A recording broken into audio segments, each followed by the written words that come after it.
Assalamualaikum warahmatullahi wabarakatuh. Halo teman-teman semuanya, selamat datang di Paprika PAP Retorika. Bersama saya, Ica Sinematika Sari sebagai host pada podcast kali ini.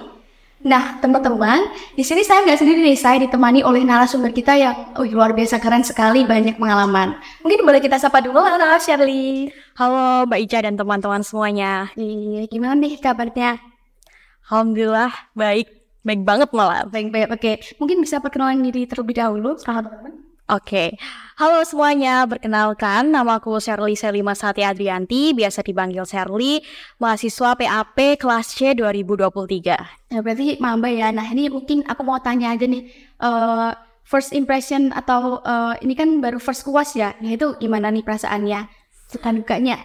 Wah, alhamdulillah overall aman sih Mbak, karena UASnya itu dialihkan ke project, tugas akhir gitu banyaknya. Jadi bisa take home, bisa mengerjakan luasa di kos di rumah gitu. Gitu, jadi kayak nggak diburu-buru gitu ya, masih ada waktu untuk kerjain di rumah. Betul banget. Dan ini nih, aku dengar-dengar kamu ini ikut organisasi, kemudian jadi duta genre. Nah itu boleh diceritain nggak sih pengalamannya sama teman-teman semuanya?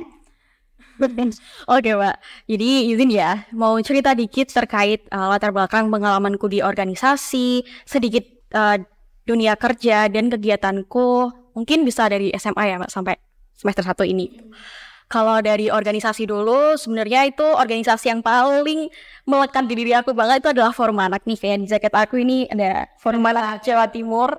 Jadi sejak aku kelas 7 SMP itu kurang lebih berarti 6 tahun sekarang itu aku udah masuk ke dunia Forum Anak.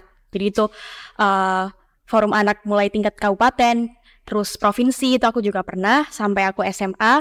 Terus habis itu aku juga pernah di Insan Genre Pacitan itu jadi duta genrenya Kabupaten Pacitan. Di situ aku juga diamanahkan menjadi duta genre pada tahun 2022.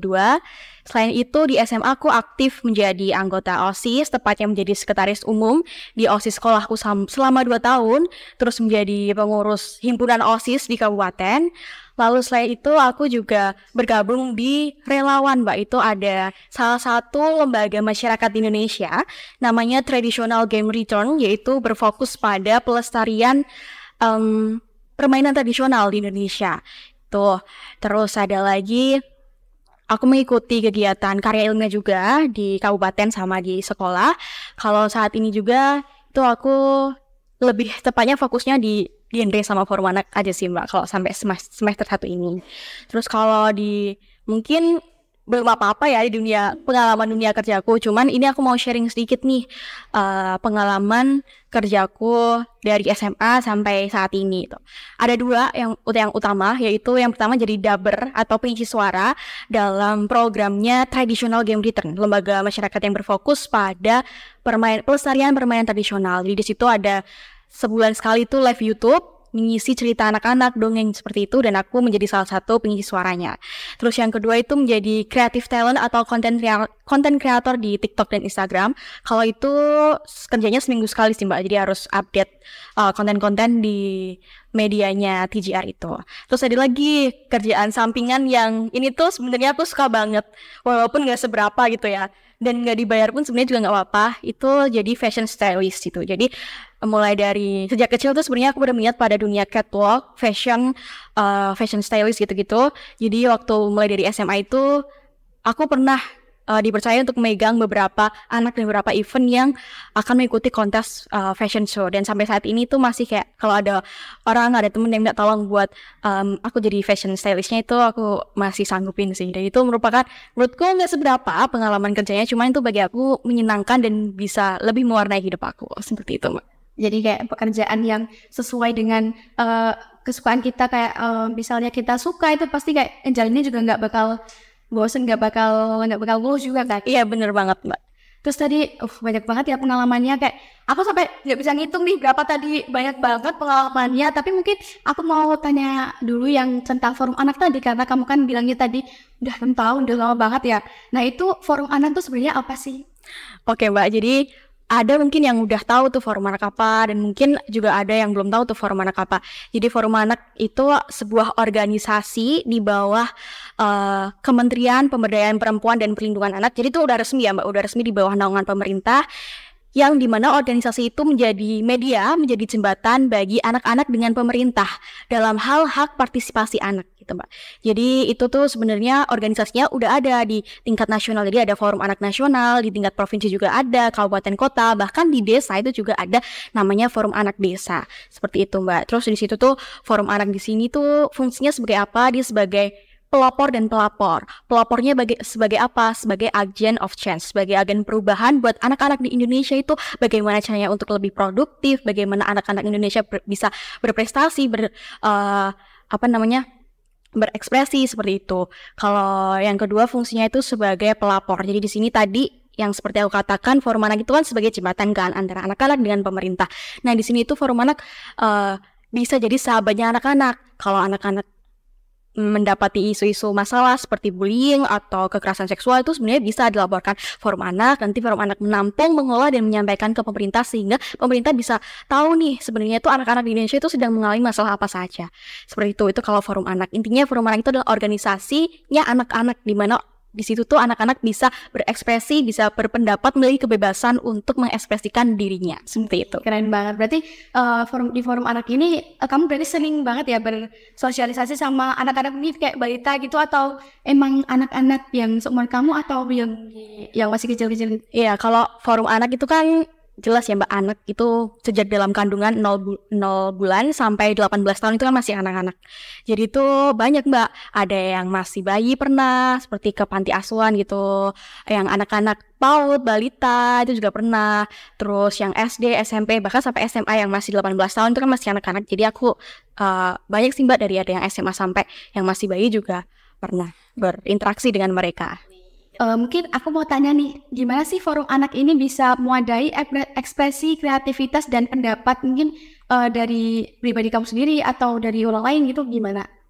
Oke, jadi kalau tadi konteksnya forum anak sebagai wadah berekspresi, wadah kreativitas untuk anak-anak di sekitar forum anak itu ada di klaster 4 Konvensi Hak Anak. Itu ada pendidikan, pemanfaatan waktu luang, dan budaya. Dari situ forum anak itu memiliki program kerja, kegiatan-kegiatan yang fokusnya itu mengembangkan minat bakat anak-anak terkait kebudayaan ataupun minat bakat dirinya sendiri. Jadi misalnya gini nih, kan ada tuh hari di mana diperingati sebagai Hari Anak Nasional. Nah, di situ forum anak mengadakan kegiatan-kegiatan yang bisa mengembangkan minat dan bakat anak-anak. Misalnya bisa melalui lomba mewarnai, lomba membaca puisi, lomba drama, lomba menulis surat, dan banyak banget lomba-lomba itu yang diadain forum anak. Nah, lewat itu anak-anak itu yang awalnya bingung mau mengembangkan minat dan bakatnya gimana, itu bisa melalui forum anak.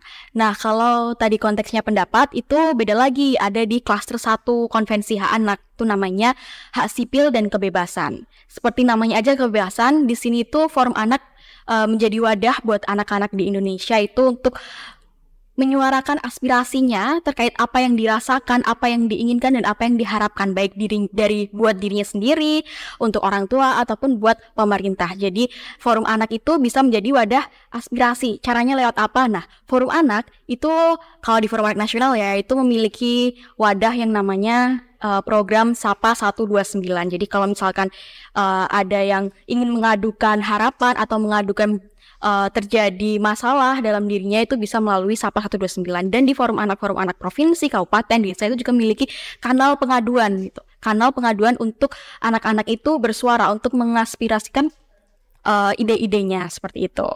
Berarti di forum anak ini kayak tadi ada banyak kegiatannya, terus kita kayak bisa ngadu tentang apa yang kita rasakan gitu, betul, kayak anak gitu. Nah, mungkin aku mau tanya juga, tadi kan udah disinggung tentang kegiatan nih, mungkin aku kepo nih, kegiatan apa aja sih yang biasa dilakuin, atau emang cuma saat mungkin hari nasional, hari-hari tertentu, atau ada kegiatan mungkin di luar hari nasional?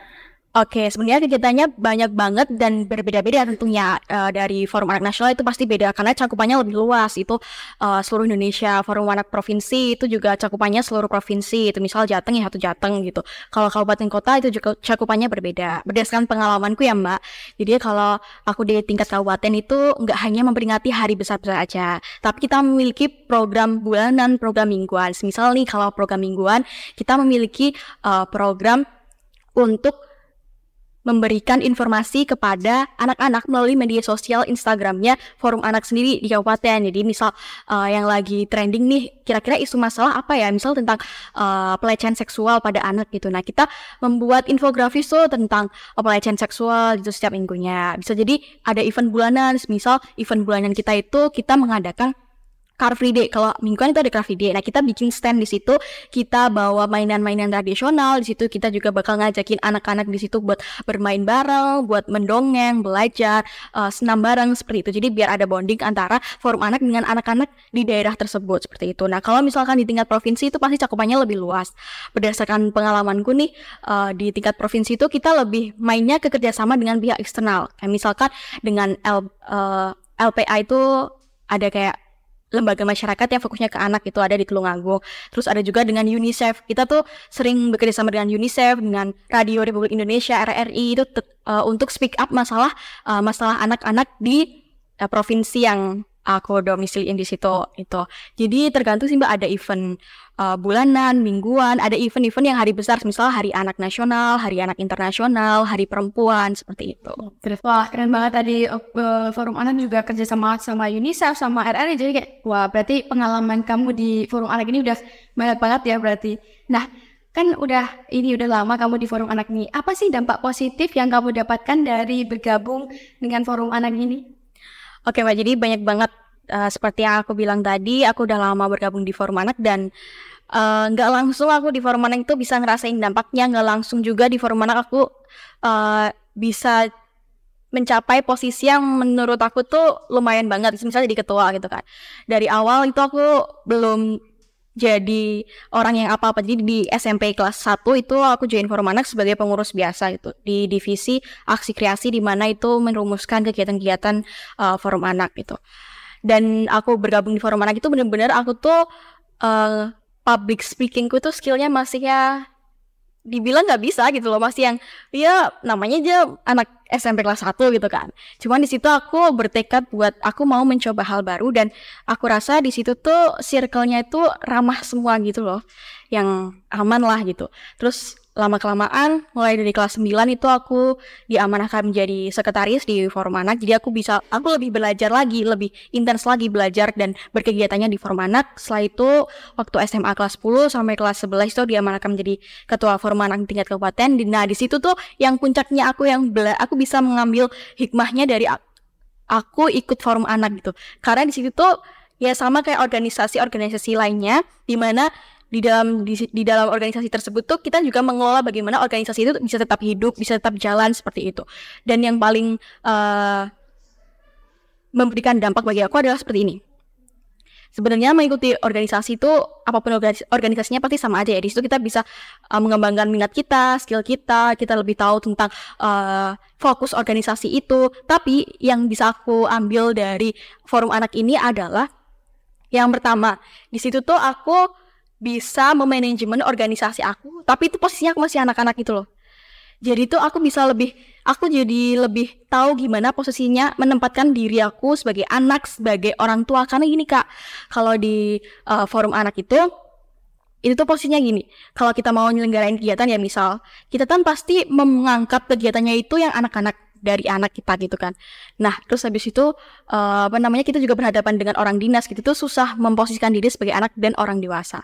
Dan dampak yang paling aku rasakan tadi yaitu aku bisa memanajemen organisasi di mana orang lain sepantaranku anak-anak itu belum bisa merasakan hal tersebut.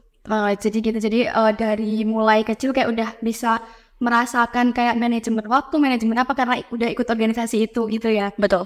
Wah, keren banget dong. Kita harus beri tepuk tangan yang meriah buat Shanly. Kayak pengalamannya banyak banget, jujur kayak wah, sampai speechless tadi, udah nggak bisa ngitung berapa banyak sih pengalaman kamu tuh, kayak keren banget. Dan mungkin teman-teman kalau mau ikut Forum Anak bisa contoh nih dari Mbak Shanly, kalau mungkin bisa tanya-tanya atau gimana, boleh banget. Dan semoga dari apa yang disampaikan oleh Shanly dan tadi tentang apa itu Forum Anak, kemudian pengalamannya, gimana dampak positifnya, semoga itu bisa bermanfaat buat teman-teman semua.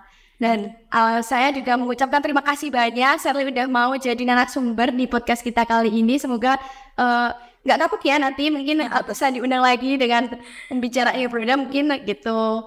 Baik, terima kasih semuanya telah menonton. Sampai berjumpa di podcast Paprika yang selanjutnya. Wassalamualaikum warahmatullahi wabarakatuh.